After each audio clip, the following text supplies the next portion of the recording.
أعوذ بالله من الشيطان الرجيم بسم الله الرحمن الرحيم الحمد لله رب العالمين الصلاة والسلام على أشرف الأنبياء والمرسلين وعلى آله وأصحابه ومن تبعهم بإحسان إلى يوم الدين أما بعد.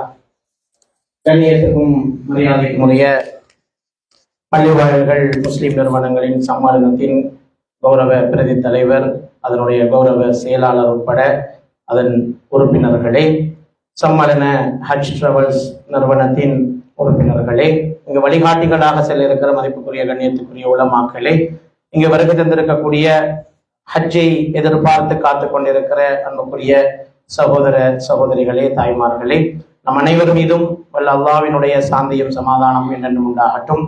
அஸ்ஸலாமு அலைக்கும் வரஹ்மத்துல்லாஹி வபரகாத்துஹு. நேரத்தை கருத்தில் கொண்டு எனக்கு வழங்கப்பட்ட குறிப்பிட்ட நேரத்துக்குள்ளால் சுருக்கமான சில ஞாபகமூட்டல்களை மாத்திரம் இங்கு செய்யலாம் என்று நினைக்கிறேன். ஃபதக்கிர் ஃபைன்ன திக்ரா தன்ஃபஉல் முஃமினீன். நினைவூட்டுங்கள், நினைவூட்டுவது, ஞாபகப்படுத்துவது மோமின்களுக்கு பலன் அளிக்கும் என்று குர்ஆன் சொல்கிறது. எனவே தெரிந்த விடயங்களாக இருந்தாலும் சில போது சில நினைவூட்டல்கள் எங்களுக்கு பலன் அளிக்கக்கூடும். அந்த அடிப்படையிலே ஹஜ்ஜை பற்றி பேசுவதற்கு ஏராளமான விடயங்கள் இருக்கின்றன, அதன் சட்டதிட்டங்கள் இருக்கின்றன, அதனுடைய ஃபிக்ஹ் பகுதி இருக்கிறது, அதனுடைய ஏனைய பகுதிகள் எல்லாம் இருக்கின்றன, அதனுடைய ரிச்சுவல்ஸ், அதனுடைய ஒவ்வொரு சம்பிரதாயங்கள் இருக்கிறது. அவற்றை பற்றி விலாவாரியாக பேசுவதென்றால் பல மணி நேரங்கள் தேவை. ஆனால் நான் அவற்றை எல்லாம் தவிர்த்து ஒரே ஒரு விடயத்தை மாத்திரம்தான் வலியுறுத்த வேண்டும் என்று ஆசைப்படுகின்றோம். அதுதான் ஹஜ் என்கின்ற பயணத்தினுடைய எங்களுடைய மகாசிப் என்ன. இந்த ஹஜ் பயணத்தை மிகச் சரியாக நாங்கள் நிறைவேற்றிக் கொள்வதற்கான அதற்கு பின்னணியில் இருக்க வேண்டிய தாற்பயங்கள் என்ன, அதனுடைய உண்மையான அதனுடைய நோக்கங்கள் என்ன என்ற விடயத்தை மாத்திரம் இங்கு பகிர்ந்து கொள்வதுதான் மிக பொருத்தமாயிருக்கும். ஏனென்றால் ஏற்கனவே உங்களுக்கு சில பயான் நிகழ்வுகள் நடத்தப்பட்டு ஹஜ்ஜினுடைய விடயங்கள் தெளிவுபடுத்தப்பட்டிருக்கிறது என்பதனால் ஹஜ்ஜினுடைய ஆன்மீக பெருமானங்களை மாத்திரம் இந்த இடத்தில் நாம் ஞாபகப்படுத்திக் கொண்டு எங்களுடைய பயணத்தை ஆரம்பிப்பது பொருத்தமாக இருக்கும் என்று நாம் நினைக்கின்றோம்.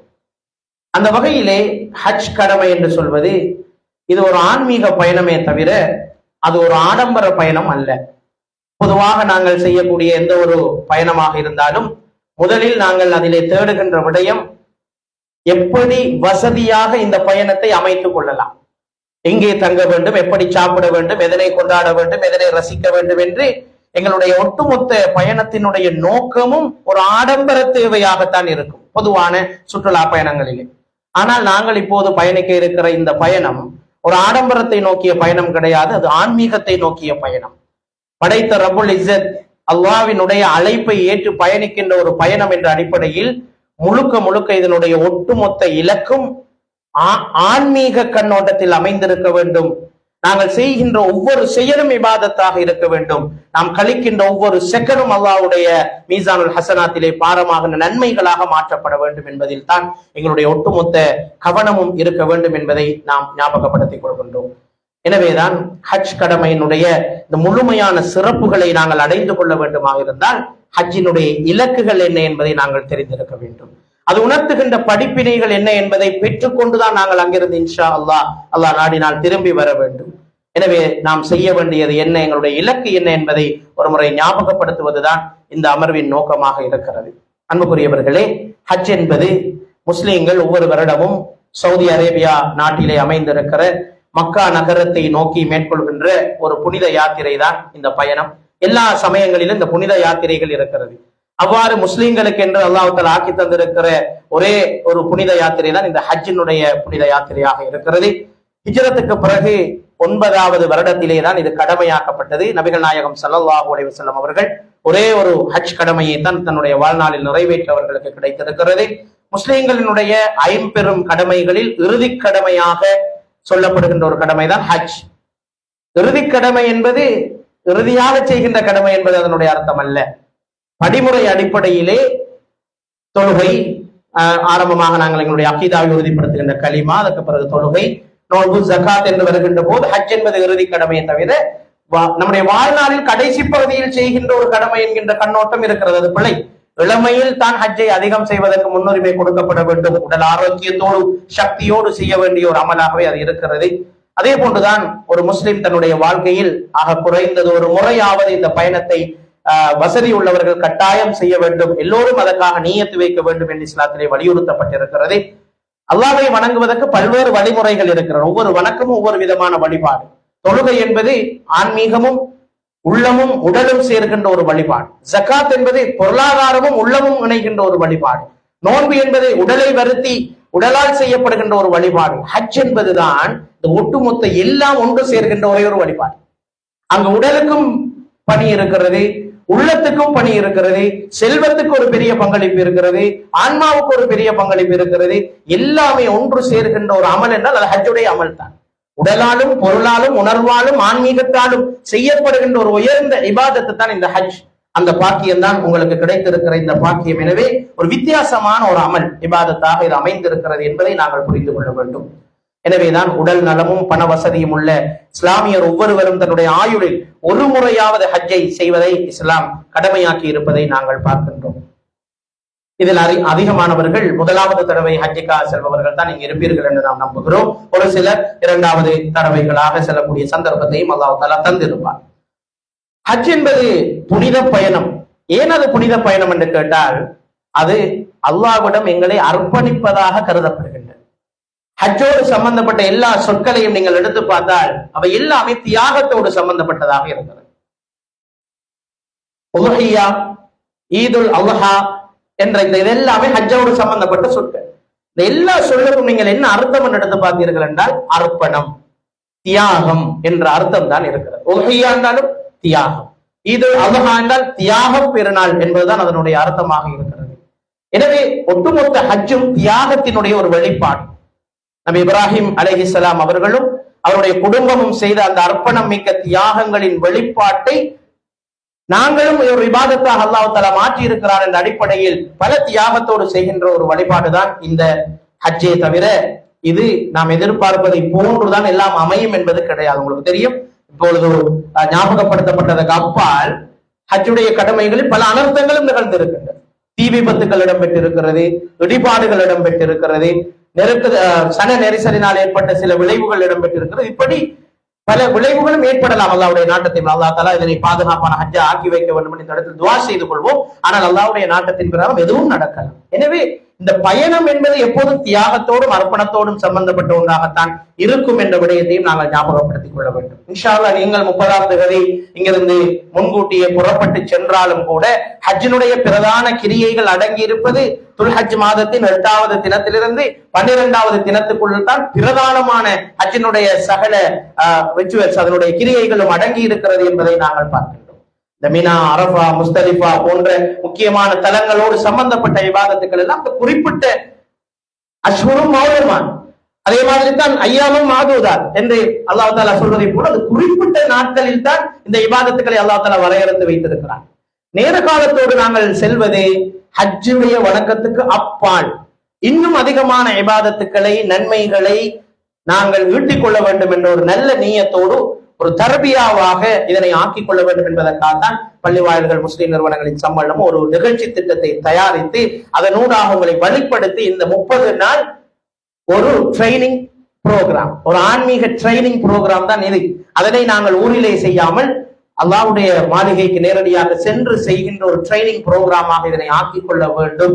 எப்படி ஒரு மிலிட்டரி கேம்பிலே இருக்கிற ஒரு ஆர்மி ஆபீசர்ஸ் எப்படி அங்கே நேரத்துக்கு சாப்பிட்டு நேரத்துக்கு எழுந்து நேரத்துக்கு தன்னுடைய செயல்களை செய்து தன்னுடைய ஸ்கோப்பிலே கவனமாக இருப்பார்களோ அப்படித்தான் ஹாஜிகளும் இருக்க வேண்டும். நாம் போவது தூங்குவதற்கோ சாப்பிடுவதற்கோ இடங்களை சுத்தி பார்ப்பதற்கோ என்பதற்கு அப்பால் ஒட்டுமொத்த கவனமும் இபாதத்துக்களிலும் நன்மைகளை சம்பாதித்துக் கொள்வதிலும் பாவ மன்னிப்பை பெற்றுக் கொள்வதிலும் தான் எங்களுடைய கவனம் இருக்க வேண்டும் என்பதை நாங்கள் ஞாபகப்படுத்திக் கொள்ள வேண்டும்.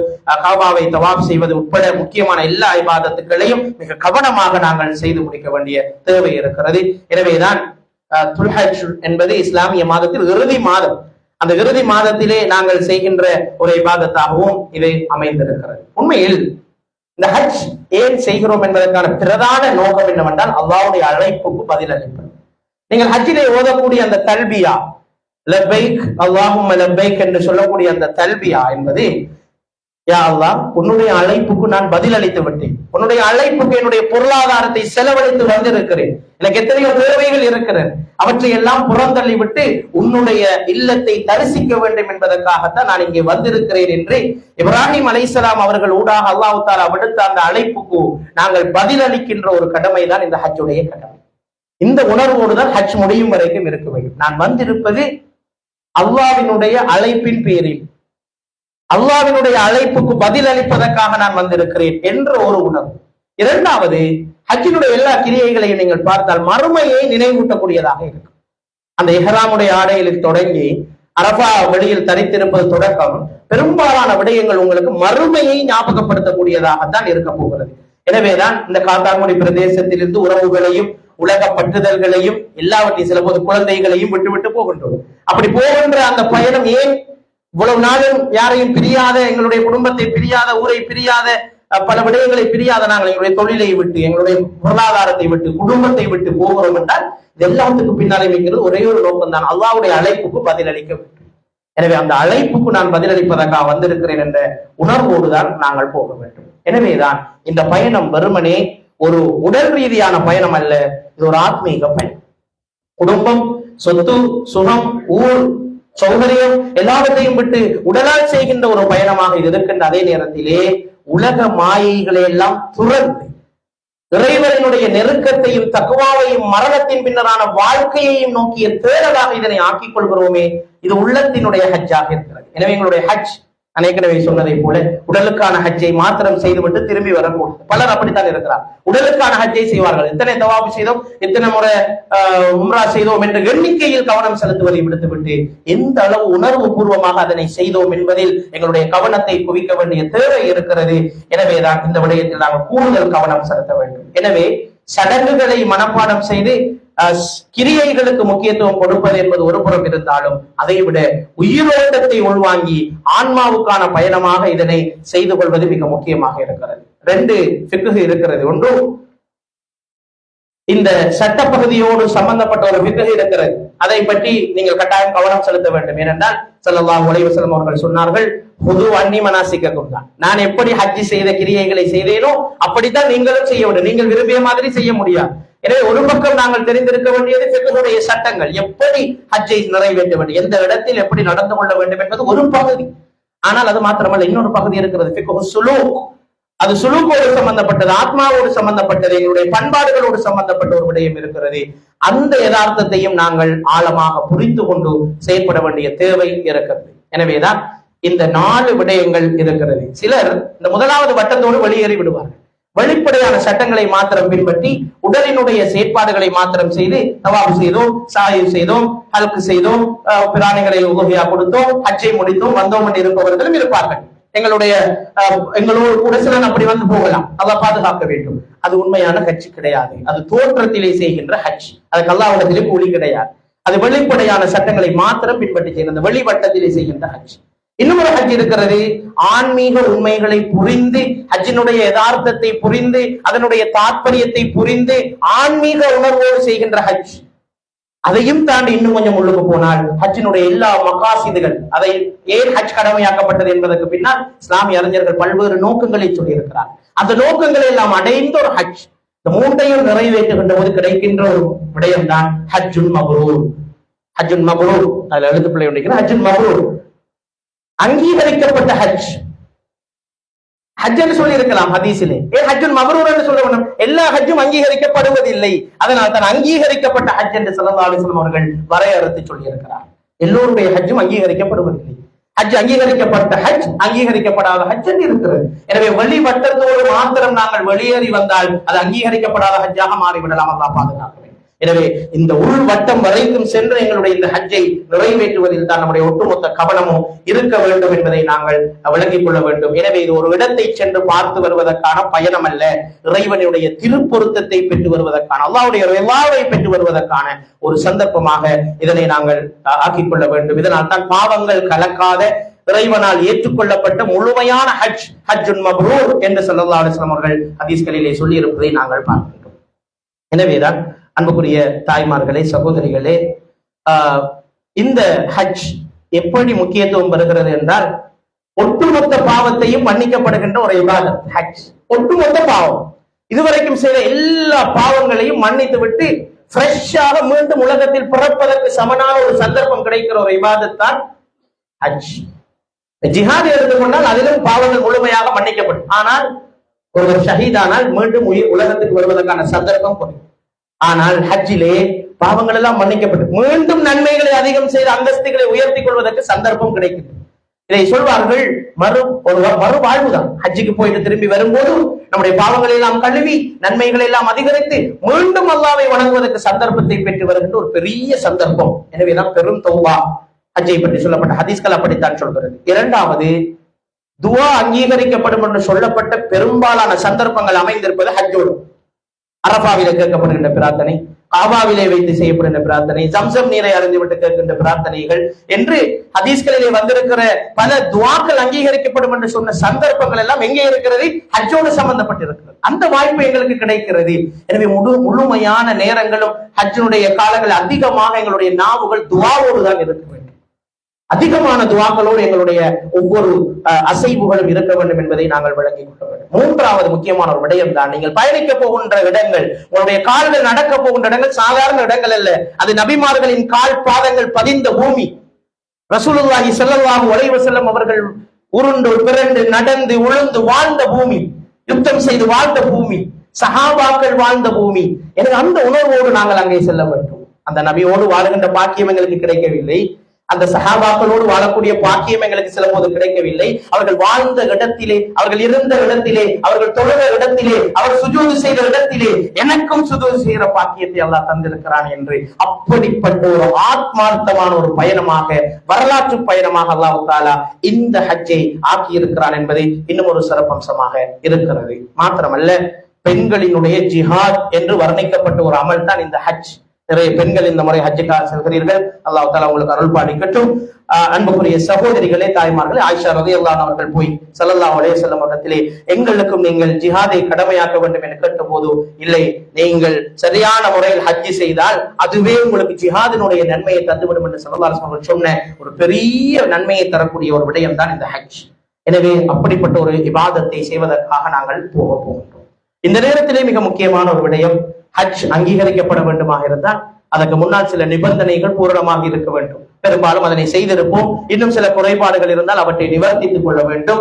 ஹலாலான சம்பாத்தியத்தில் தான் இந்த ஹஜ் இடம்பெற வேண்டும். எங்களை அறியாமல் சில போது எங்களுடைய பொருளாதாரத்திலே ஹராம்கள் கலந்திருக்கலாம். உதாரணமாக, நாங்கள் சம்பளம் பெறுகிறோம், நம்முடைய கடமை நேரத்திலே தனிப்பட்ட ஒரு வேலையை செய்திருக்கலாம். அந்த பணமும் ஹராமான பணம் தான். நாங்கள் வியாபாரம் செய்திருப்போம், எங்களை அறியாமல் எங்களுடைய பொருளாதாரத்தில் ஒரு ஹராமான விடயம் சேர்ந்திருக்கலாம். தெரிந்து செய்தால் அது பாவம், அது மன்னிக்கப்படாது. சில போது அறியாமல் நடந்திருக்கலாம், அலட்சியத்தால் நடந்திருக்கலாம். எனவேதான் இஸ்லாமிய அறிஞர்கள் சொல்கிறார்கள், ஹஜ்ஜுக்காக செல்லக்கூடிய நேரத்தில் அதிகம் சதகாக்களை செய்து கொள்ளும். எங்களை அறியாமல் எங்களுடைய பொருளாதாரத்தில் சில ஏதாவது கசடுகள் இருந்தால் அவற்றையெல்லாம் கழுவி விட்டு இந்த ஹஜ்ஜுக்காக செல்ல வேண்டும் என்று சொல்லப்படுகிறது. அதிகம் சதகாக்களை செய்து கொள்ள வேண்டிய ஒரு நாள் தான் இந்த ஹஜ்ஜுக்கு முந்தைய ஓரிரு நாட்களாக இருக்கிறது. இரண்டாவது விடயம் தான் குடும்ப உறவுகளுடன் ஒற்றுமை. உங்களுக்கு தெரியும், இரத்த உறவுகளை, பந்துக்களை துண்டித்து வாழ்பவர்களுடைய துவாவும் சரி, இபாதத்துக்களும் சரி, தலையை விட்டு உயர்த்தப்படாது என்று ஸல்லல்லாஹு அலைஹி வஸல்லம் சொல்லி இருக்கிறார். எனவே அல்லாஹ் பாதுகாக்க வேண்டும். இவ்வளவு பணத்தை செலவழித்து, இவ்வளவு நாட்களை, நேரத்தை செலவழித்து, இவ்வளவு கஷ்டங்களை அனுபவித்து செய்கின்ற ஹஜ் தலைக்கு மேல் உயர்த்தப்படாது. யாருக்கு? இரத்த உறவுகளை, குடும்ப உறவுகளை துண்டித்து வாழ்ந்திருந்தார்.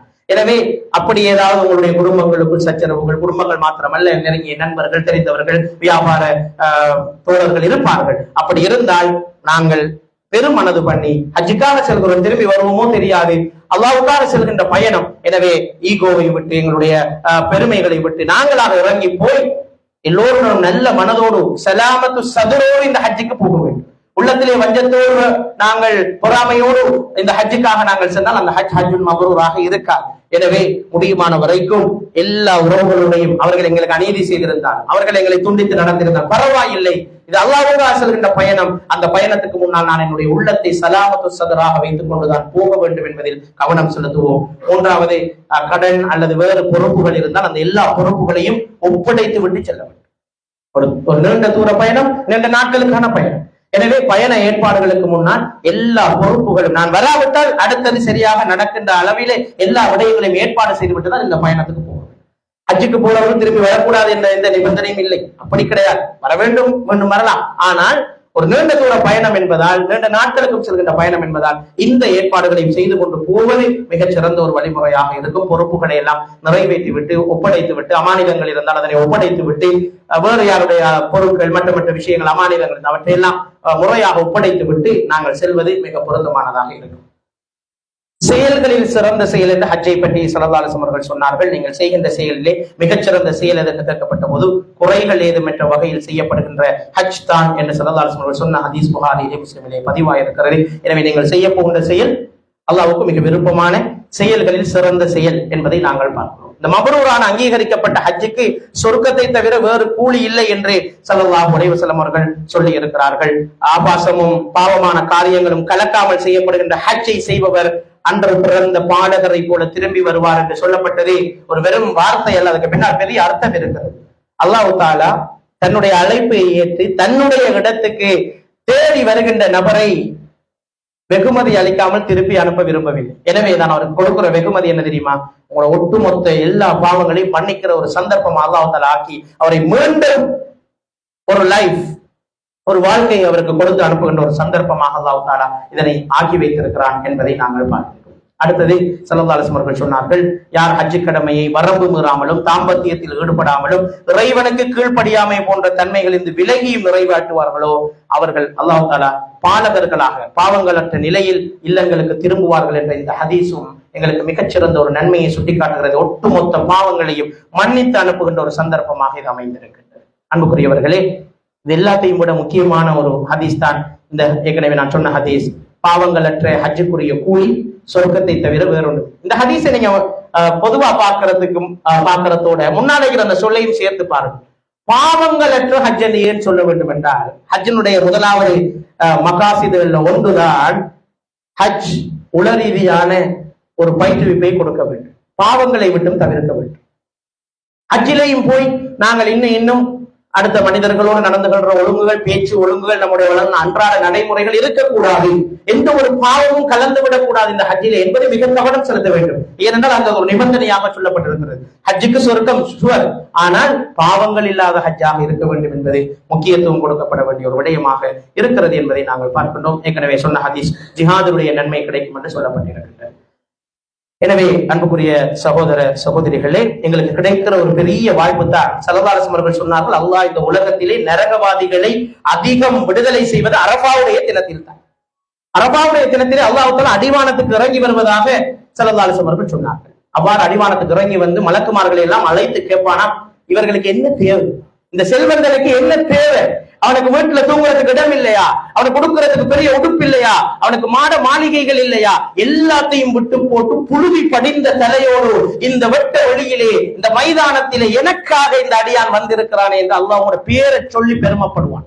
உங்களோட பேரை சொல்லுவோம், உங்களோட பேரை சொல்லி பெருமைப்படுகின்ற ஒரு சந்தர்ப்பம் தான் இந்த அரஃபாவுடைய மைதானம். அப்படிப்பட்ட ஒரு சந்தர்ப்பம் எங்களுக்கு வாழ்க்கை இருக்கிறது. அல்ஹம்துலில்லாஹ். அல்லாஹ் தஆலா பேரை சொல்லி மலக்குமார்கள்ட்ட புகழ்வான். இவனுக்கு என்ன தேவை, ஏன் இவன் இந்த புழுதி படிந்த தலையோடு இந்த மைதானத்தில் ஒன்று கூடி இருக்க வேண்டும் என்று அல்லாஹ் தஆலா கேட்பான். எனக்காக என்று சொல்லுவான். எனக்காகத்தான் இவன் வந்திருக்கிறான். அவனுடைய குடும்பத்தை விட்டு, அவனுடைய தொழிலை விட்டு, அவனுடைய அன்றாட செயற்பாடுகளை விட்டு, பிள்ளையை விட்டு, உறவுகளை விட்டு, எல்லாத்தையும் விட்டு போட்டு நான் கூப்பிட்டு நின்றதுக்கா எந்த அழைப்புக்கு பதிலளிக்கிறதுக்கு வந்திருக்கிறான். அல்லாஹ் மேலிருந்து சொல்லல, அடிவானத்துக்கு இறங்கி வந்து சொல்றான். மலக்குமார்களை கூட்டிட்டு வந்து காட்டி சொல்றான். உங்களோட பேரை சொல்லி சொல்றான். உங்களோட பேரை சொல்லி அந்த ஹதீஸுக்கு விளக்கங்களோட நிறைய முஹத்திஸீங்க சொல்றாங்க.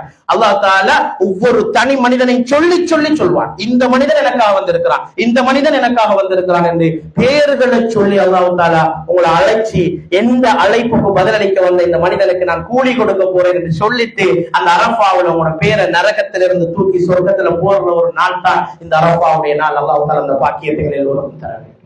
அன்புக்குரிய சகோதரிகளே, தாய்மார்களே, இவ்வளவு உன்னதமான ஒரு நாளுக்காகத்தான் நாங்கள் காத்துக் கொண்டிருக்கிறோம்.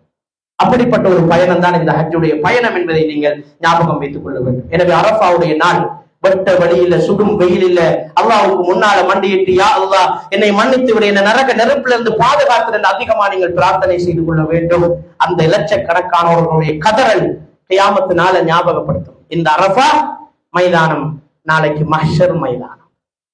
இந்த அரஃபாவுடைய மைதானம் இன்றைக்கு எங்களுக்கு மஹ்ஷர் மைதானத்தை ஞாபகப்படுத்துகின்ற ஒரு நிலைமை. எனவே அன்புக்குரியவர்களே, மறுமையினுடைய சிந்தனையை இந்த அரஃபாவிலே நாங்கள் வளர்த்துக் கொள்ள வேண்டும். இந்த ஹஜ் இதனுடைய மகாசிதுகள், இதனுடைய நோக்கங்கள் என்ன என்பதிலே முதலாவது முக்கியமான ஒரு நோக்கமாக இஸ்லாம் சொல்றதுதான் சகோதரத்துவத்தையும் சமத்துவத்தையும் ஒற்றுமையையும் வெளிக்காட்டுறது இந்த ஹஜ்ஜினுடைய நோக்கம். எந்த வேறுபாடும் கிடையாது. உலகத்தின் எல்லா திசைகள்ல இருந்தும் நிற மொழி பிரதேச பேதங்கள் எல்லாத்தையும் மறந்து சர்வதேச ஒற்றுமைக்காக நடத்தப்படுகின்ற ஒரே ஒரு மாநாடு உலகத்துல ஹஜ் மட்டும்தான். வேறு யாராலையும் இப்படி ஒரு மாநாடை நடத்த முடியாது. யாராலையும் இப்படி ஒரு கிரௌடை சேர்க்க முடியாது. இப்படி ஒரு சமத்துவத்தோட ஒரே யூனிஃபார்மிட்டியோட எல்லோரையும் ஒன்று சேர்க்கின்ற ஒரு மாநாடு உலகத்தில் இதுவரைக்கும் நடத்தப்பட்டதும் கிடையாது, நடத்தப்படவும் முடியாது. இது அல்லாஹ்வினால் மாத்திரம்தான் முடியும். எனவேதான் அல்லாஹ்வுக்காக இந்த மனிதர்கள் அப்படி ஒன்று சேர்கின்றார்கள். முஸ்லிம் உம்மத்தின் அங்கத்தவன் என்ற உணர்வு எங்களுக்குள் வர வேண்டும். நான் தனியால் அல்ல, சர்வதேச முஸ்லிம் உம்மத்தின் ஒரு உறுப்பினர் தான் நான் என்ற உணர்வோடு சர்வதேச முஸ்லிம்களுக்காகவும் இலங்கை முஸ்லிம்களுக்காகவும் நம்முடைய காத்தாங்குடி முஸ்லிம்களுக்காகவும் கட்டாயம் நீங்கள் துவா செய்து கொள்ளுகின்ற ஒரு இடமாக அந்த இடத்தை ஆக்கிக் கொள்ள வேண்டும். எனவேதான் இந்த ஹஜ்ஜினுடைய ஒவ்வொரு செயலும் செயல் அல்ல, அதற்கு பின்னால் எதிர்பார்க்கப்படுவது பண்பாட்டு மாற்றம். தூய தைக்கப்படாத வெள்ளை ஆடையை ஆண்கள் அணிய வேண்டும் என்று ஏன் சொல்லப்பட்டிருக்கிறது? அது ஒரு பெரிய தத்துவத்தை சொல்லுது. மனுஷன் வாழ்றதுக்கு இந்த தைக்கப்படாத ஒரு துணி போதும். உலக ஆசையை விட்டு மனிதனை பாதுகாக்கின்ற ஒரு அழகான சிந்தனையை தான் அந்த ஹஜ்ஜினுடைய இஹ்ராம் சொல்கின்றது. கடைசியில நீ மௌத்தாய் போற நேரம் உன்னுடைய இந்த ஆடம்பர ஆடைகளையோ நீ சேர்த்து வைத்த இந்த சொத்துக்களையோ கொண்டு போக போறதில்லை, இந்த வெறும் வெள்ள துணியோனதான் நீ மரணித்து போக போகிறாய் என்ற செய்தியை ஹஜ் எங்களுக்கு கற்றுத்தர. அனைத்து ஹாஜிகளும் ஒரே தோட்டத்தில் நிற்கிற நேரம், அரசனாக இருக்கட்டும், ஆண்டியாக இருக்கட்டும், யாராக இருக்கட்டும், எல்லாரும் ஒரே அணியில அல்லாஹ்வுக்கு முன்னால சமமானவர்கள். தக்வா மட்டும்தான் அல்லாஹ்விடத்திலே எங்களுக்கு ஃபضலை ஏற்படுத்தும், சிறப்பை ஏற்படுத்துமே தவிர நாங்க செய்யற தொழிலோ, நாங்க எந்த குடும்பத்தை சேர்ந்தவர் என்பதோ, நாங்க எங்கிருந்து வந்திருக்கிறோம் என்பதோ, நாங்க வைத்திருக்கிற பதவி பட்டம், எங்க பேருக்கு பின்னால போடுற டைட்டில்ஸ், இது எதுவும் அல்லாஹ்விடத்திலே பெருமதி கிடையாது. அல்லாஹ்ட்ட பெருமதி இந்த உள்ளத்துல யாராலும் அளவிட முடியாத அந்த தக்வா எந்த அளவுக்கு இருக்கும், அதைத்தான் அல்லாஹ் தஆலா பார்க்கிறார் என்பதை அழகாக இந்த காபாவினுடைய சூழலைகளுக்கு கற்றுத் தருகிறது. எல்லாருக்கும் ஒரே உடுப்பு, எல்லாரும் ஒரே மாதிரி தான் நிற்கும். அல்லாஹ்வுக்கு முன்னால் எல்லாரும் சமந்தான். அல்லாஹ் தேர்ந்தெடுப்பான் யாருடைய தக்குவா சிறந்தது, அதை கேட்பதான் கூலி வழங்கப்படுகிறது என்பதை நாங்கள் பார்க்கின்றோம். நபி இப்ராஹிம் அலைஹிஸ்ஸலாம் அவர்களுடைய தன்னிகரற்ற தியாகங்களை நினைவூட்டும். இப்ராஹிம் அலைஹிஸ்ஸலாம் அவர்களினுடைய வாழ்க்கையை பின்பற்றுகின்ற மனிதர்களை வருடா வருடம் உருவாக்குகின்ற ஒரு செயல்முறை தர்பியத்து தான் இந்த ஹஜ். அவர்கள் அப்படி என்ன செய்தார்கள்? தனிப்பட்ட வாழ்க்கையை ஒழுங்குபடுத்தி அல்லாஹ்வுடனான உறவை வலுப்படுத்திக் கொண்டார்கள். ஹலீலுல்லா என்ற பெயரை பெற்றுக் கொண்டார், அல்லாஹ்வுடைய நண்பர். விளைவு என்ன? 86 வயதிலேயும் அல்லாஹ் தஆலா குழந்தை பாக்கியத்தை கொடுக்கிறார். அப்ப பௌதீக விதிகளுக்கு அப்பாலையும் அல்லாஹ்வோட உதவிகள் வெறும் யாருக்கு? அல்லாஹ்வோட நெருக்கமாய்க்கிற ஒரு ஆள். நெருப்புல விழுந்தால் எரியணும்ங்கிறது பௌதீக விதி, ஆனா அவருக்கு அது குளிர்ச்சியாக இருந்தது. ஏன்? அல்லாஹ்வோட நெருக்கம். ஹலீலுல்லா. கத்தி அறுக்கணும், அதுதான் கத்தியினுடைய தன்மை, பௌதீக விதி. ஆனால் அல்லாஹ் தஆலா அந்த தன்மையை மாத்தினான், அறுக்கல்ல. எனவே எப்போதும் ஒரு அடியான் அல்லாஹ்வை அளவுக்கு அதிகமாக நேசிக்க தொடங்குகிறானோ அப்போது அல்லாஹ் பௌதீக விதிகளை எல்லாம் மீறிய, பௌதீக விதி நமக்கு தான், இந்த பிசிக்ஸ் மெட்டாபிசிக்ஸ் எல்லாம் மனுஷனுக்கு தான், அல்லாஹ்வுக்கு கிடையாது. அதற்கு அப்பால் இருக்கிறவன் தான் அல்லாஹ். எனவே அல்லாஹ் தஆலா பௌதீக விதிகளுக்கு அப்பாலை மனிதர்களுக்கு உதவிகளை கொண்டு வந்து சேர்ப்பார் என்பதற்கு இப்ராஹிம் அலைஹிஸ்ஸலாம் அவருடைய வரலாறு மிகச்சிறந்த சான்று. எனவே எனக்கும் அல்லாஹ்வுக்குமான உறவு எப்படி இருக்கிறது, அதை அதிகரித்துக் கொள்வதற்கான ஒரு நல்ல சந்தர்ப்பம் தான் இந்த ஹஜ். அல்லாஹ்வை நேரடியாக பார்க்காவிட்டாலும் பார்ப்பது போன்று வணங்க வேண்டும் என்று ஹதீஸிலே ஸல்லல்லாஹு அலைஹி வஸல்லம் அவர்கள் சொன்னார்கள். அதுதான் இஹ்சான் என்று சொன்னாங்க. அப்படி ஒரு சந்தர்ப்பம் தான் கஅபாவுக்கு கிட்ட போதும். கஅபாவுக்கு கிட்ட போற நேரம் ஏற்படுற அந்த உணர்வு தான் நான் அல்லாஹ்வுக்கு அருகில் இருக்கிறேன் என்ற அந்த உணர்வு வரும். ஏன்னா அல்லாஹ்வுடைய இல்லத்துல நாங்க இருக்கிற நேரம், எல்லாரும் அல்லாஹ்வுடைய பெயரை உச்சரிக்கிற நேரம் அந்த உணர்வு எங்களுக்குள் வரும். அதை அதிகப்படுத்திக் கொள்ள வேண்டும் என்பது மிக முக்கியமான விஷயம். எனவேதான் இந்த தியாகத்தின் காலடி சுவடுகள் பதிந்த இடத்துக்கு நாங்கள் சென்று கொண்டிருக்கிறோம். நபி இப்ராஹிம் அலைஹிஸ்ஸலாம், இஸ்மாயில் அலைஹிஸ்ஸலாம், ஹாஜர் அலைஹிஸ்ஸலாம் செய்த மிக பெரும் தியாகங்களை எல்லாம் மீட்டி பார்த்து நான் இந்த மார்க்கத்துக்கு என்ன தியாகம் செய்திருக்கிறேன், இவர்கள் நாளைக்கு மறுமையில வந்து அல்லாஹ்ட்ட சொர்க்கத்தை கேட்கிற நேரம் நான் எதை வைத்து அல்லாஹ்விடத்தில் சொர்க்கத்தை கேட்க போகிறேன் என்ற அந்த தியாக உணர்வோட இந்த ஹஜ்ஜை நாங்க செய்யணும்ங்கிறது தான் அடுத்த முக்கியமான படிப்பினையாக இருக்கிறது.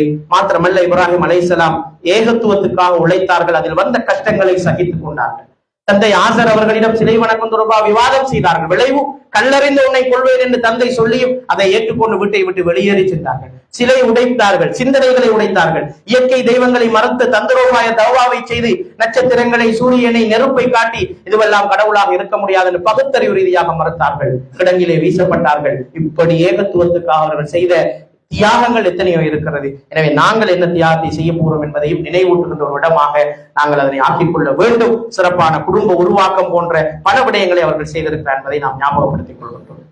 அன்புக்குரியவர்களே, அடுத்த முக்கியமான ஒரு விடயம்தான் மறுமையையும் மரணத்தையும் நினைவுபடுத்துகின்ற ஒரு இடமாக இந்த ஹஜ்ஜை நாங்கள் ஆக்கிக் கொள்ள வேண்டும். நான் ஏற்கனவே சொன்னதை போல இஹ்ராமுடைய ஆடை, கஃபனுடைய ஆடையை நினைவுக்கு கொண்டு வர வேண்டும். அரபாவினுடைய மைதானம், மஹ்ஷரினுடைய எண்ணத்தை எங்களுக்குள் கொண்டு வந்து எங்களுடைய ஆத்மீகத்தை அதிகரித்துக் கொள்வதற்கான ஒரு சந்தர்ப்பமாக நாங்கள் இதனை ஆக்கிக் கொள்ள வேண்டும். ஸல்லல்லாஹு அலைஹி வஸல்லம் சொன்னார்கள், ஹஜ் என்றாலே அரஃபா தான்.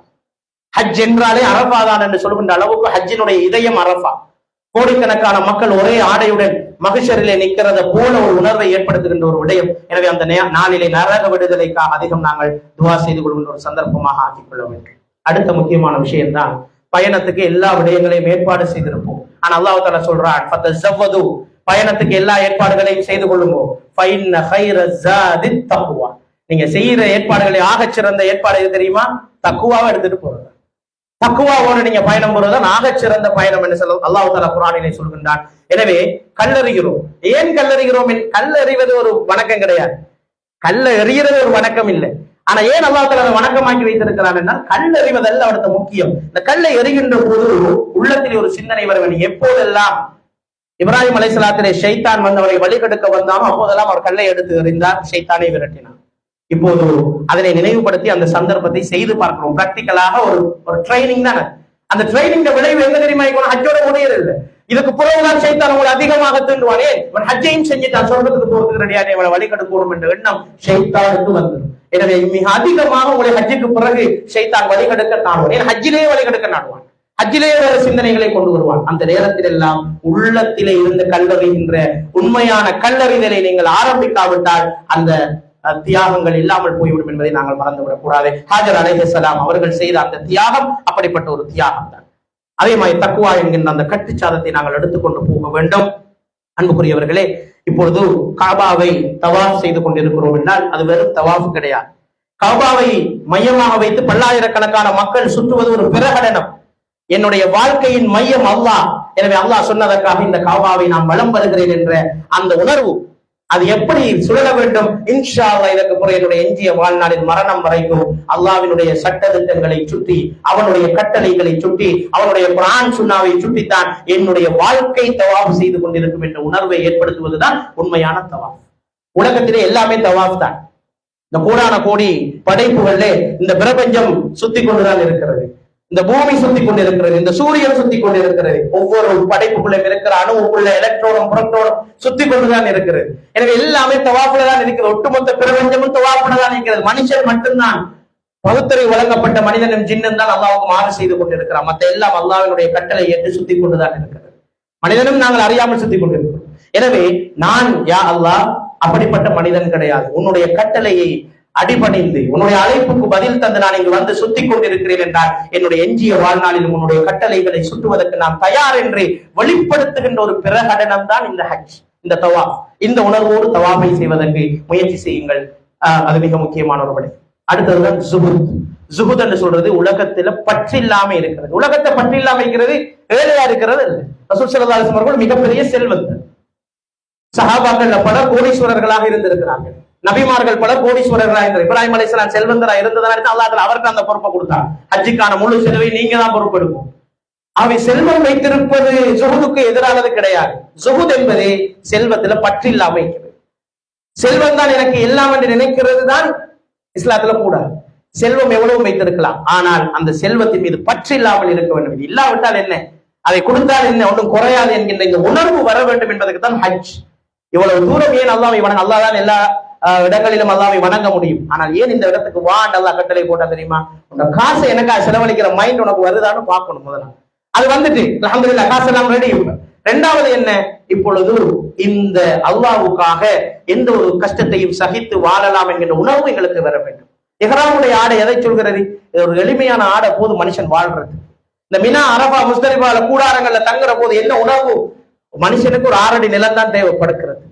இதையெல்லாம் தாண்டி சொத்துக்களுக்கு பின்னால் உறவுகளை கூட பகைத்துக் கொண்டு, இஸ்லாமிய மார்க்க விழுமியங்களை கூட சிதைத்துக் கொண்டு இந்த பொருளாதாரத்துக்கு பின்னால் ஓடுகின்ற இந்த ஓட்டத்தை தான் இஸ்லாம் வேண்டாம் என்று சொல்கிறது. அதை விடுத்து தாராளமாக மனிதன் செல்வங்களை சேமித்துக் கொள்ளலாம் என்பது இஸ்லாத்தினுடைய ஒரு அடிப்படையாக இருக்கு. உடல் அழகு மனிதன் விரும்புகின்ற ஒரு விடயம் தான் தன்னுடைய சிகை.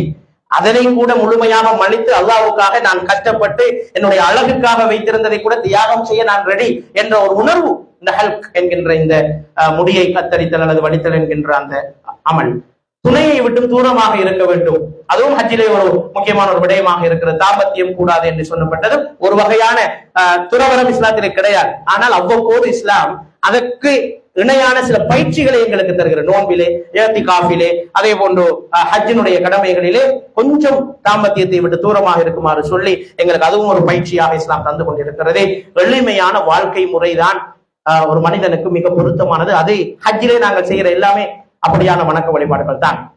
ஆனால் அந்த வாழ்க்கை தொடர வேண்டும், எளிமையான வாழ்க்கையில் பிரதிபலிக்க வேண்டும் என்பதை ஹஜ் எங்களுக்கு உணர்த்துகின்ற ஒரு அழகான ஒரு படிப்பினையாக இருக்கிறது. எனவே மொழி, நிறம், தேச வேறுபாடுகளுக்கு அப்பால் இறைவனுக்கு முன்னால் அந்த இஹ்ராமை தரித்து தலைமுடியை மலித்து நாம் அனைவரும் வரும் அடிமைகள், மனிதர்களுக்கு இடையில் எந்த வேறுபாடும் கிடையாது என்று ஒட்டுமொத்தமாக சொல்லுகின்ற ஒரு பிரகடனமாக ஹஜ் அமைந்திருக்கிறது என்பதை நாங்கள் பார்க்கின்றோம். ஆறாவது இந்த ஹஜ்ஜினுடைய பெரிய படிப்பினை தான் பண்பாட்டு எழுச்சி. ஹஜ்ஜுக்குரிய காலம் குறிப்பிட்ட மாதங்கள்.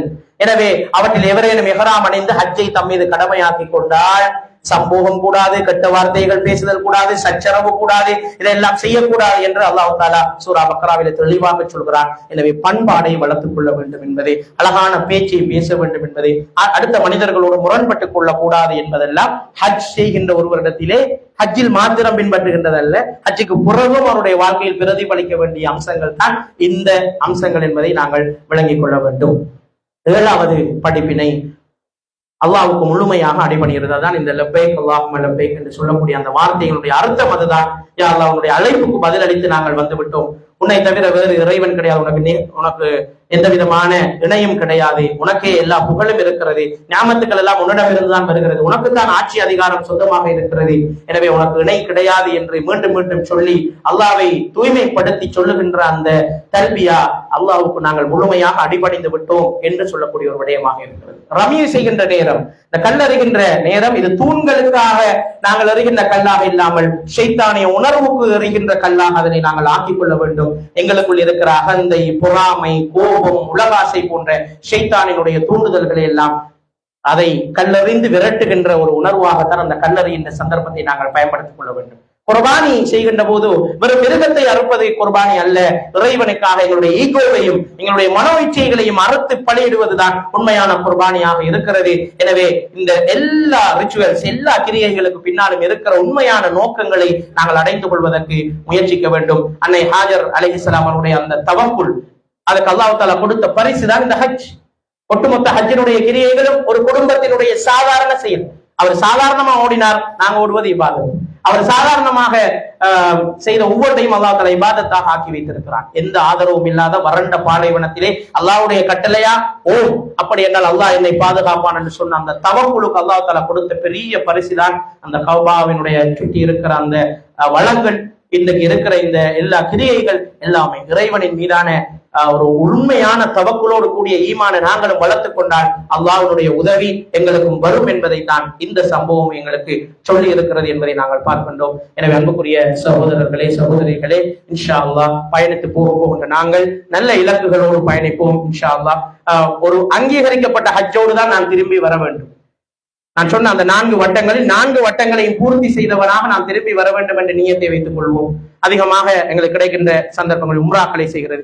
ஒரு குர்ஆனை இன்ஷா அல்லாஹ் இன்றிலிருந்து நீங்கள் தொடங்கலாம். இன்றிலிருந்து ஹஜ்ஜுடைய கடமையை முடித்து வருவதற்குள்ளால் அதிகம் குர்ஆனை ஓதி ஒரு குர்ஆனை யாரு தமாம் செய்ய வேண்டும் என்ற அந்த எண்ணத்தை வைத்துக் கொள்ளுங்கள். இன்ஷா அல்லாஹ் 1,00,000 தொழுகைகளை உங்களுக்கு தொழலாம். 1,00,000 தொழுகைகளை தொழலாம். எப்படி தொழலாம்? உங்களுக்கு தெரியும், ஸல்லல்லாஹு அலைஹி வஸல்லம் சொன்னாங்க, மஸ்ஜிதுல் ஹராமை தவிர ஏனைய பள்ளிகளில் தொழுவதை விட என்னுடைய பள்ளியில் தொழுவது 1000 தொழுகைகளை விட சிறந்தது. இது மஸ்ஜிது நபவியில தொழுவது, இதை விட அதிகம் தான் மஸ்ஜிதுல் ஹராத்துல தொழுவது என்று ஸல்லல்லாஹு அலைஹி வஸல்லம் சொன்னாங்க. எனவே குறைஞ்சது நீங்க அங்க இருக்கக்கூடிய காலப்பகுதிகளில குறிப்பிட்ட ஒரு 25-30 தொழுகைகள் அங்க நிறைவேற்றினா கூட அதனுடைய மடங்குகள் பல்லாயிரக்கணக்கான மடங்குகளா வந்துவிட போகிறது.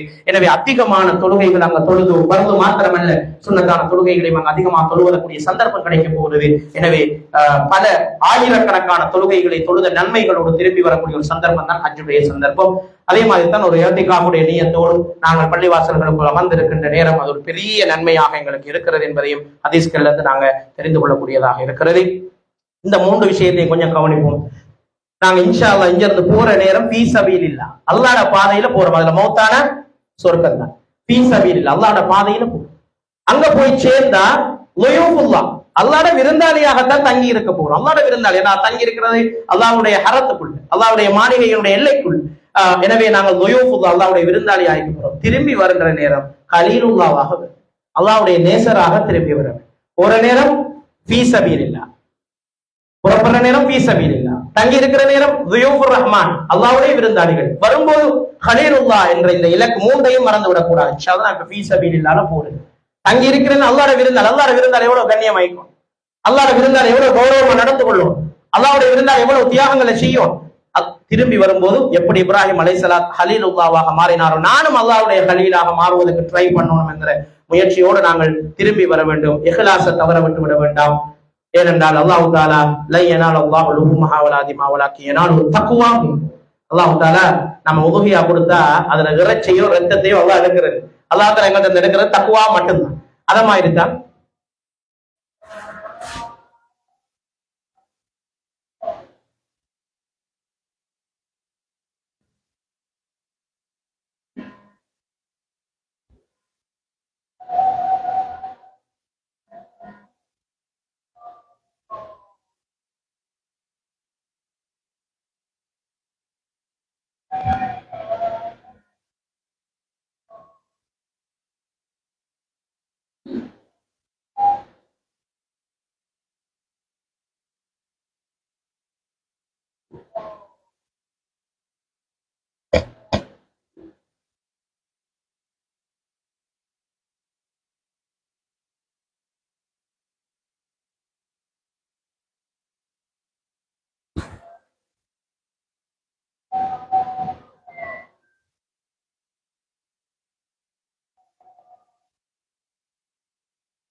ஆகவே அல்லாஹ் தஆலா எங்களை எதிர்பார்க்கிறது இந்த இஹ்லாஸையும் தக்வாவையும் தான். எனவே ஹஜ்ஜுடைய பயணத்தில் ஆடம்பரங்களை தேட வேண்டாம், சோம்பல் கொஞ்சமும் வேண்டாம், சோசியல் மீடியாவை தொட வேண்டாம், ஷாப்பிங் பண்ணுவதில் நேரம் கழிக்க வேண்டாம். இதுதான் கோல்டன் ரூல்ஸ். எனவே இந்த ரூல்ஸ்களை மேக்சிமம் நாங்க பின்பற்றிக் கொள்ளணும். ஏனென்றால் அல்லாஹ் தஆலாவுடைய அந்த மனாஃபி அன்னஹும் என்று சொல்லக்கூடிய அந்த நன்மைகளை அடைந்து கொள்றதுக்காகத்தான், அதை கண்டுகொள்றதுக்காகத்தான் நாங்க போறோம். எனவே வளமையான பயணங்கள் போன்று இதை ஆக்கிக் கொள்ளாமல், பெருமைக்குரிய புகழுக்குரிய மனிதர்களுடைய திருப்திக்குரிய ஒரு பயணமாக இதை ஆக்கிக் கொள்ளாமல் அல்லாஹ்வுடைய திருப்திக்குரிய ஒரு பயணமாக நாங்கள் ஆக்கிக் கொள்ள வேண்டும். அதிகமான நேரங்கள்ல போட்டோ எடுக்கிறதுலையும் வீடியோ எடுக்கிறதுலையும் அதை அடுத்தவங்களோட பகிர்றதுலையும் நேரங்களை செலவழித்துக் கொள்ளாம, இது இந்த உலகம் நிறைய தகவல் உலகத்துலதான் நாங்க இருக்கிறோம். எனவே எங்களுடைய அடையாளத்துக்காக ஒரு புகைப்படங்கள் எடுத்துக்கொள்றது தவறு இல்லை. இருந்தாலும் முடியுமான முடியுமான வரைக்கும் இந்த விஷயங்கள்ல கவனங்களை குவிக்காம இபாதத்துக்கள்ல கூடுதலான கவனங்களை நாங்க செய்து கொள்ள வேண்டும். எங்களோட பாவங்கள் கழுவப்படணும், எங்களுடைய அழுக்குகள் இல்லாத நிலையில நாம் திரும்பி வரணும் என்கிறதுலதான் எங்கள் ஒட்டுமொத்த கவனமும் இருக்க வேண்டும். எனவே நான் ஏற்கனவே சொன்னதை போல வெளிப்படையான சட்டங்களை இந்த ஃபிக்ஹோடு சேர்த்து ஆன்மீக யதார்த்தத்தையும் கூட்டி உயரிய நோக்கங்களுக்கான மகாசிதை நாங்க அடைஞ்சு கொண்டோம்டா ஹஜ்ஜுன் மப்ரூர், ஒரு அங்கீகரிக்கப்பட்ட ஹஜ்ஜை நாங்க ஏற்படுத்திக் கொள்ளலாம். நாங்க போறது ஒரு ஆன்மீக பயணமே தவிர சுற்றுலா பயணம் கிடையாது. எனவே நன்மைகளில் சேகரிப்பதில் தான் எங்களோட கவனம் இருக்க வேண்டுமே தவிர ஷாப்பிங்கள்ல எங்களோட கவனங்களை கூடுதலான நேரங்களை செலவழித்து விடக் கூடாது. அமல்கள் அல்லாஹ்வுக்கு மட்டுமென்று ரகசியமா இருக்க வேண்டுமே தவிர social media, selfie, WhatsApp status என்று என்னுடைய இஹ்லாஸை அளிக்கின்ற காரியங்களில் ஈடுபட்டு விடக்கூடாது. சாப்பாடு, தங்குமிடங்கள், சில போது எல்லா ஏற்பாடுகளையும் செய்தாலும் அதையும் தாண்டி குறைபாடுகள் வரும். அல்லாஹ்வுடைய நாட்டங்கள் ஏற்படலாம். அப்போது ஆடம்பரங்களை தேடுவதை விட்டும் வசதிகளை பற்றி குறை கூறுவதை பற்றி விடுத்து நான் வந்தது அல்லாஹ்வுக்காக என்ற எண்ணத்தோடு ஹாஜர் அலைஹிஸ்ஸலாம் என்ன குறைய சொன்னாங்க? எந்த உணவு இருந்தது அவர்களோடு, என்ன தங்குமிடம் இருந்தது? அல்லாஹ்வுடைய கட்டளையா நான் இங்கு இருக்கிறேன் என்று ஏற்றுக்கொண்டதுதான் ஹஜ். அதுதான் அந்த தியாகம். எனவே அதனோடு தான் நாங்கள் செல்ல வேண்டும். எனவே காத்தாங்குடியிலிருந்து பயணம் போறோம். ஹஜ்ஜினுடைய தூய்மையை அடைந்து மீண்டும் பாவங்கள் கழுவப்பட்டு புதிய மனிதர்களாக திரும்பி வர வேண்டும். காபாவுல சிந்துகின்ற அந்த கண்ணீர் வாழ்நாள் முழுவதும் எங்களுடைய பாவங்களை கழுவக்கூடிய கண்ணீராக இருக்க வேண்டும். மீண்டும் ஒரு பிறப்பை எடுக்கின்றது போன்ற ஒரு புனர்ஜென்மம் போன்ற ஒரு உணர்வு எங்களுக்குள் வந்து தக்குவாவையும் சகோதரத்துவத்தையும் ஏற்படுத்தி கொண்டு ஒரு ஏற்றுக்கொள்ளப்பட்ட ஹஜ்ஜை நாங்கள் ஏற்படுத்திக் கொள்வோம். எனவே வல்ல அல்லாஹ் தஆலா உங்களுடைய பயணங்களை பாதுகாப்பானதாக ஆக்கி வைக்கட்டும். ஆரோக்கியத்தை அல்லாஹ் தஆலா உங்களுக்கு முழுமையாக எல்லோருக்கும் தந்து முழுமையாக இந்த ஹஜ்ஜினுடைய அனைத்து பயன்களையும் செய்து கொள்ளக்கூடிய சந்தர்ப்பத்தை அல்லாஹ் தஆலா ஏற்படுத்தி தரட்டும். இங்கு நீங்கள் ஹஜ்ஜுக்காக அணிகின்ற அந்த இஹ்ராம் வாழ்நாள் முழுக்க, இஹ்ராம் என்றா என்ன தெரியுமா? அல்லாஹ்வுக்காக ஹலாலானதை கூட ஹராம் ஆக்கி கொள்ளும். அதான் இஹ்ராம். தக்பீரத்துல் இஹ்ராம் என்று சொல்றது ஆரம்ப தக்பீர். ஏனென்றா அது வரைக்கும் ஹலாலா இருந்த எல்லாம் ஹராம். தொழுகைக்கு தக்பீரை கட்டினான். இஹ்ராம்ங்கிறது அதுதான். இவ்வளவு நாளும் ஹலாலா இருந்தெல்லாம் ஹராம். மனைவி ஹலாலானதா, ஆனா இஹ்ராம் அணிஞ்சிட்டமா ஹராம். தாம்பத்தியம் ஹராம், வேட்டையாடுறது ஹராம். இப்படி ஹலாலானது கூட ஹராமாம் இஹ்ராம்ண்டா. எனவே இஹ்ராம் அணிஞ்சு ஹலாலானத்தை ஹராமாக செயலுமண்டா ஹராமானத்தை தவிர்த்திருக்கிறது கஷ்டம் இல்லையே. அந்த பயிற்சியை தருவதுதான் இந்த ஹஜ்ஜினுடைய ஒரு நோக்கமாக இருக்கிறது. எனவே வல்ல அல்லாஹ் தஆலா நம் அனைவருடைய இந்த இஹ்லாஸான நியத்தையும் பொருந்தி கொண்டு ஒரு தூய்மையான முழுமையான ஹஜ்ஜுன் மப்ரூரை அடைந்து கொள்ளக்கூடிய பாக்கியத்தை அல்லாஹ் தஆலா உங்கள் அனைவருக்கும் நசீபாக்க வேண்டும் என்று கேட்டுக்கொண்டு இன்ஷா அல்லாஹ் எங்கள் அனைவருக்காக நீங்களும் துஆ செய்து கொள்ளுங்கள். எங்களுடைய சகோதரர்களுக்காக, அதே போன்று இந்த ஊரில் உள்ள ஹஜ்ஜினுடைய வாய்ப்புகள் கிடைக்காத சகோதரர்களுக்கு துஆ செய்து கொள்ளுங்கள். அல்லாஹ் அவர்களுக்கும் சந்தர்ப்பம் கிடைக்க வேண்டும் என்று கேட்டுக்கொள்ளுங்கள். ஆரோக்கியத்துக்காக, உங்களுக்கு, அவங்களுடைய குடும்பங்களுக்கு அதிகம் துஆ செய்து கொள்ளுங்கள். இந்த ஊரினுடைய முன்னேற்றத்துக்காக கட்டாயம் துஆ செய்யுங்கள். முஸ்லிம் சமூகத்தின் முடிவுக்காக கட்டாயம் துஆ செய்து கொள்ளுங்கள். அல்லாஹ் தஆலா ஹாஜிகளுடைய துஆவை அங்கீகரிக்க போதுமானவனாக இருக்கிறார். எனவே அல்லாஹ் தஆலா ஒரு நல்ல ஒரு ஹஜ்ஜை செய்து முடிக்கக்கூடிய பாக்கியத்தை உங்களுக்கு தர வேண்டும் என்று கேட்டு இந்த சந்தர்ப்பத்தை எனக்கு அளித்தமைக்காக பள்ளி வாயில்கள் முஸ்லிம் நிறுவனங்களின் சம்மேளனத்துக்கும் நன்றியை தெரிவித்துக் கொண்டு இவ்வளவு நேரம் அமைதியாக இருந்து செயல்படுத்தமைக்காக உங்களுக்கும் அல்லாஹ் தஆலா அருள் பாலிக்க வேண்டும் என்று கேட்டு விடைபெற்றுக் கொள்கின்றேன். வாஹிரு தஅவானா அல்ஹம்துலில்லாஹி ரப்பில் ஆலமீன். வஸ்ஸலாமு அலைக்கும் வரஹ்மத்துல்லாஹி வபரகாத்துஹு.